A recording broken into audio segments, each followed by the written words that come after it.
السلام علیکم ورحمۃ اللہ وبرکاتہ۔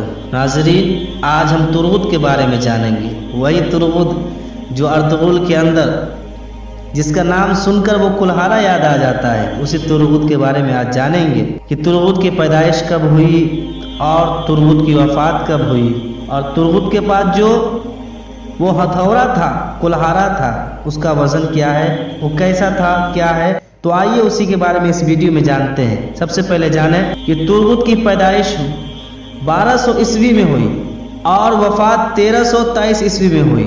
ترغت ماقبل سلطنت عثمانیہ کے غازی تھے، وہ ارطغرل کے سچے دوست، ساتھی اور ہمدرد تھے۔ ارطغرل کی وفات کے بعد ترغت سلطنت عثمانیہ کے بانی عثمان اول کے بھی وفادار رہے اور حکومت میں ان کے معاون تھے۔ انہوں نے 125 برس کی لمبی عمر پائی اور آخر وقت تک میدان جنگ میں سرگرم رہے۔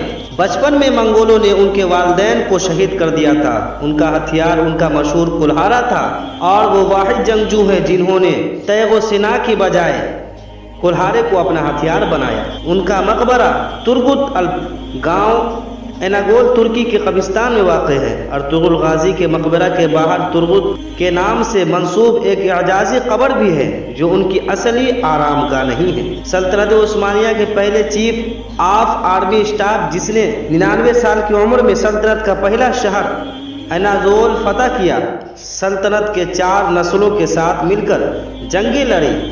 ارطغرل کا سب سے وفادار سپوت، جس نے ارطغرل کی موت کے بعد اس کے بیٹے اور پوتے کا بھی ساتھ دیا، جنگ میں تلوار کی جگہ کلہاریوں کا استعمال کرتے تھے۔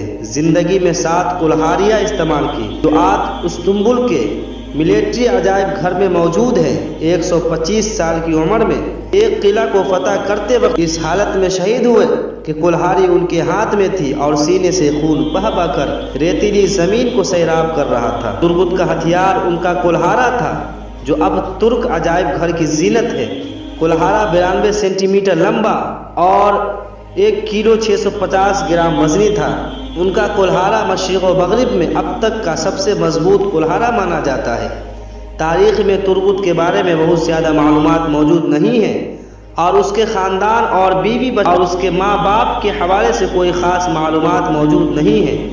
ترغت سلطنت عثمانیہ کے بانی ارطغرل غازی کا دوست اور وفادار ساتھی تھا اور بہت ساری مہمات اور جنگوں میں اس نے ارطغرل غازی کے ساتھ شانہ بشانہ جنگیں لڑی اور سلطنت عثمانیہ کی بنیاد رکھنے میں اہم کردار ادا کیا، اور ارطغرل غازی کی وفات تک وفاداری کے ساتھ اس کا ساتھ دیا اور ثابت قدم رہا۔ ارطغرل غازی کے وفات کے بعد بھی ترغت ارطغرل غازی کے بیٹے عثمان غازی کے ساتھ رہا اور بہت سی فتوحات اور مہمات میں عثمان غازی کے ساتھ بہادروں کے جوہر دکھائے اور سلطنت عثمانیہ کی بنیاد رکھنے میں اہم کردار ادا کیا، جس نے اگلے 600 سال یورپ اور دنیا کے دوسرے خطوں پر شاندار حکومت کی۔ عثمان غازی نے ترغت کی بہادری اور خدمات کو دیکھتے ہوئے 1299 میں عثمان غازی نے ترغت کو ایناگول فتح کرنے کے لیے بھیجا اور ترغت نے کامیابی اور بہادری کے ساتھ اس مہم کو سر انجام دیا اور ایناگول کو فتح کر لیا۔ ایناگول کو فتح کرنے کے بعد عثمان غازی نے ترغت کی خدمات کو دیکھتے ہوئے اعزاز کے طور پر ترغت کو ایناگول کا سردار بنا دیا، جہاں اس نے 36 سال تک حکومت کی۔ ترغت نے لمبی عمر پائی اور 125 سال کی عمر میں ایک جنگ میں شہادت پائی، اور کہتے ہیں کہ شہادت کے وقت کلہارا اس کے ہاتھ میں تھا۔ اس کو ایناگول میں دفن کیا گیا اور اس کی ایک علامتی قبر ارطغرل غازی کے مزار پر بھی موجود ہے۔